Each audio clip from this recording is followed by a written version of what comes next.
In today's video, I'm going to teach you how to get clean corners when you beveling in Blender. Clean bevels come from three things working together: correct scale, a non-destructive modifier setup, and proper shading. Follow along and you'll get consistent production-ready results every time. First, apply scale. Select your object, press Ctrl+A, and choose Apply Scale. This might seem small, but it's critical. Bevel width is calculated in world space, so if your object has non-uniform scale, your bevels will look stretched or uneven. Applying scale resets those values so the modifier behaves predictably and your bevel thickness matches what you set.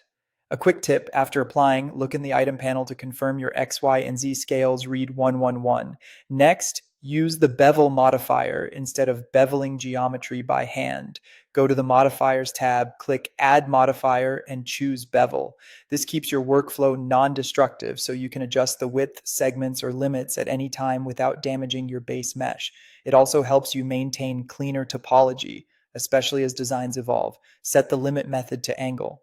This tells Blender to only bevel edges that are sharp enough, leaving broad, flat surfaces untouched. It's a simple switch that prevents messy results and keeps control where you need it most, the corners. Now dial in the angle threshold. Start around 30 to 45 degrees. If you increase the angle, fewer edges will be beveled. Lower the angle and more edges get included. The goal is to catch just the sharp corners, not the flat transitions. Tweak it while looking closely in the viewport to see which edges are being picked up. Control the bevel width and segments carefully. Keep the amount modest. If corners start to overlap or collapse, pull it back. For segments, 2 to 3 is usually enough for smooth, readable corners without bloating your geometry. Higher values can create heavy meshes and introduce shading issues, so only go higher if you truly need it.